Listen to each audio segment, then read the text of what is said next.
Ya Gus Ganjar Mahfud konsisten lah untuk menegakkan hukum dan menurut saya saatnya lah hukum harus dijadikan panglima dan jalan kebudayaan harus menjadi jalan politik.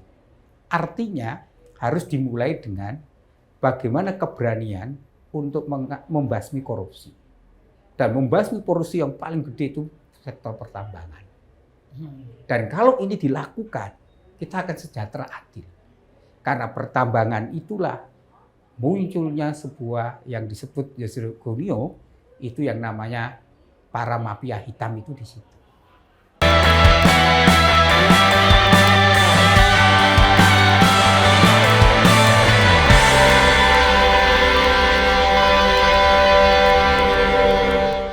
Halo, dengan Ayu Utami di Blak-Blakan 2045 edisi spesial karena kita ada di acara Gaspol Ganjar Mahfud. Dan narasumber kita kali ini adalah Bung Benny Susetio, sekarang adalah Sekretaris Dewan Nasional di Setara Institute. Ini lembaga yang sangat concern pada persoalan perdamaian dan antar golongan ya. Nah, Bung Benny, pertanyaannya nih ya, apa sih belakangan ini pentingnya pemilu 2024, apa istimewanya sehingga kita lihat tokoh-tokoh seperti Anda, seperti Magni Suseno, Gunawan Muhammad, Pak Eri Riana Harja Pamengkas itu pada turun gunung. Bu Sinta Nuria juga. Bu Sinta Nuria menemui tokoh-tokoh Pak Lukman Hakim Saifuddin. Kenapa mereka pada sampai perlu turun gunung? Ya untuk menyelamatkan demokrasi. Mereka sadar pemilu ini kalau kita gagal penyelamatan demokrasi, kita akan setback pada otoriter, dan itu akan membangun suatu kehancuran keadaban demokrasi. Maka pentingnya sekarang mengapa teman-teman ini turun, karena demokrasi kita lagi sakit. Nah, demokrasi yang sakit itu sebenarnya akibat dari gagalnya kita membangun konsolidasi demokrasi. Jadi semuanya itu dimatikan. Karena apa? Instrumen kekuasaan yang absolut, baik lembaga eksekutif, yudikatif, itu semua dikendalikan oleh satu tangan. Nah ini pertanyaannya, kan kira-kira pengendalian pada satu tangan ini atau perusakan institusi-institusi demokrasi ini kalau Anda lihat, ini terjadinya kapan? Apakah dalam 10 tahun pemerintahan Jokowi? Ya, kalau kita lihat yang nampak dalam periode kedua ya, mulai muncul kan. Artinya ketika partai tidak adanya dimatikannya oposisi, dimatikannya KPK, dan dimintakan sebenarnya lembaga hukum menjadi tumpul disandranya partai politik. Nah, dalam arti ini Setara Institut sudah melihatnya. Jadi persoalan-persoalan besar kita itu kan sebenarnya bagaimana kita yang dulu reformasi itu kan bercita-cita KKN dan nepotisme itu dihilangkan. Tetapi itu bahkan masuk dalam TAP MPR. Tapi hari ini dikhianati. Lah ini yang membuat teman-teman demokrasi, teman-teman forum demokrasi, tokoh bangsa turun ke lapangan karena kita melihat ada situasi yang memanggil kita untuk menyelamatkan demokrasi dan masa depan kita. Anda sendiri mengalami moment of truth bahwa demokrasi dalam ancaman itu kapan? Ya sejak kita melihat pelemahan KPK ya. Berarti sudah sejak itu teman-teman itu sudah melihat ketika KPK itu dibonsai dengan isu radikalisme, kemudian KPK-nya habis, sejak itu tidak punya powerness, sejak itu kan terjadi masyarakat sipil terbelah kan. Isu KPK itu maksudnya terbelah. Nah, sejak saat itu kita melihat ada persoalan besar kita adalah matinya kritik sosial. Dan kritik sosial itu dimatikan sehingga mulai muncul buzzer-buzzer. Buzzer-buzzer yang selalu membela berlebihan sehingga tidak ada keseimbangan. Kalau kita bicara demokrasi, kita bicara keseimbangan. Keseimbangan itu artinya ada orang yang mengoreksi kebijakan-kebijakan. Lah, ironisnya sekarang semua lembaga-lembaga riset, lembaga-lembaga penelitian, baik lembaga survei itu tidak objektif melihat realitas dan kenyataan. Lah inilah bahayanya sebuah kecelakaan demokrasi. Maka Alford itu seorang riset ya yang meneliti Amerika Latin, dia mengatakan rejim otoriter itu akan kembali lagi setelah gagalnya konsolidasi demokrasi 30 tahun. Pengalaman Amerika Latin kita melihat. Itu harus 30 tahun atau bisa berbeda-beda? Ya berbeda-beda, tetapi kenyataan di Indonesia kan tidak sampai sebegitu kan. Artinya ketika tidak ada kekuatan masyarakat sipil yang mengawal, media menjadi tumpul, ya akan kembali setback. Bentuknya itu berbeda-beda. Nah, jadi ini tidak kan harus militerisasi, tetapi juga sipil yang menggunakan absolut kekuasaan karena dia memegang semua kendali. Eksekutif, Nah, yudikatif. pertanyaannya apakah Anda melihat, ya, sekarang kita sudah melihat, katakanlah Jokowi menguasai semua lini. Apakah itu sudah kembalinya suatu otoritarianisme atau ini bakal kembalinya Ya ini otoritarianisme? bakal kembalinya otoritarisme. Karena otoritarisme yang sekarang ini ditunjang oleh kapital. Itu cukup berbahaya. Karena kalau ketika kapital itu menguasai, maka dia akan mengendalikan semuanya. Sehingga risetnya Yoshio Kumuno misalnya seorang Jepang yang meriset tentang Orde Baru, itu kan dimulai dengan kekuatan kapital yang buat puasa kan. Sehingga kapital itu dikendalikan segelintir orang, dia menguasai semua lembaga, baik lembaga politik, lembaga hukum, dan lembaga media. Nah, yang sangat berbahaya ketika kapital itu berkuasa, maka yang terjadi adalah rusaknya keadaban politik ini. Lah, keadaban politik yang rusak, itu fungsi silang akan nggak jalan.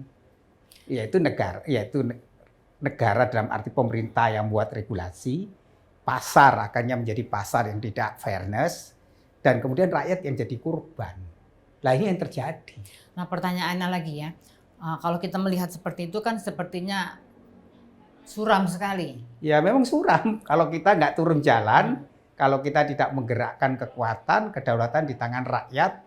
Karena kan kita melihat bagaimana sekarang masyarakat itu kan juga menjadi takut dan khawatir. Jadi kira-kira ini kesuraman itu sudah tampak dan para tokoh-tokoh bangsa ini turun dari gunungnya untuk mengatakan bahwa kiamat sudah dekat. Juga dari mengatakan kalau kita tidak bertobat. Ya, maka kita harus membutuhkan kesadaran pertobatan dalam arti panggilan. Nah, sekarang dalam tanda kutip pertobatan, apa yang bisa dilakukan dan masuk akal? Apakah ikut pemilu, memilih dengan benar? Ya sekarang, ya mau tidak mau pemilu itu kan proses ya. Tetapi bagaimana mengawal pemilu yang demokrasi, yang transparan, pemilu tanpa intimidasi, tanpa kekerasan, pemilu juga tanpa sokokan. Nah untuk ngawal itu adalah bagaimana meyakinkan masyarakat agar dia memilih sesuatu itu berdasarkan suara hati nuraninya, bukan karena tekanan. Nah sekarang kalau kita melihat pelanggaran pemilu kan masif. Misalnya kita lihat Bawaslu tidak berfungsi. Itu kan ironi gitu. Jadi yang sekarang ini tinggal kekuatan masyarakat, kesadaran untuk kita itu menjadi orang yang waras. Yang waras itu orang yang punya kejernihan hati, kesadaran kritis untuk menurunkan kedaulatannya. Karena kedaulatannya itu di tangan rakyat. Seperti dikatakan Michael Foucault, kan? Setiap orang itu punya kuasa. Dan kuasa itu ada di dalam tangan seseorang. Dan sekarang adalah saatnya di tangan masyarakat itu. Jadi karena kekuasaan itu dipegang kita. Guru punya kekuasaan. Karena guru itu menentukan hitam putihnya. Karena dengan kuasa mengajarnya itu kan dia bisa mengubah pikiran seseorang. Lah kalau masyarakat punya kesadaran kritis, bahwa bansos itu milik rakyat kok, tidak mau digiring, tidak mau ditekan oleh kekuatan di luar nalar kemanusiaan kita, maka kalau oknum aparat melakukan kekerasan, intimidasi, ya jangan diikuti. Maka kesetiaan pada suara hati nurani itu sangat penting. Nah sekarang Anda sudah terbuka mendukung Ganjar Mahfud. Ya kalau saya menurut pilihan itu kan akhirnya pilihan yang terbaik kan. Karena dalam prinsip moral terkenal minus malu. Kita ini kan dalam memilih, bukan pilihan pemilu itu mencari pemimpin terbaik, tetapi mencegah yang terburuk berkuasa. Jadi carilah dosanya yang paling kecil dari tiga itu. Yang paling kecil adalah pasangan Ganjar Mahfud. Ya iya kan, realitisnya kan begitu. Berdasarkan rekam jejaknya, rekam jejak jelas ketika pembelaan terhadap minoritas. Di Jawa Tengah relatif lebih aman lah daripada yang lain. Dari adat setara kan jelas. Angka-angka intoleransi kan rendah.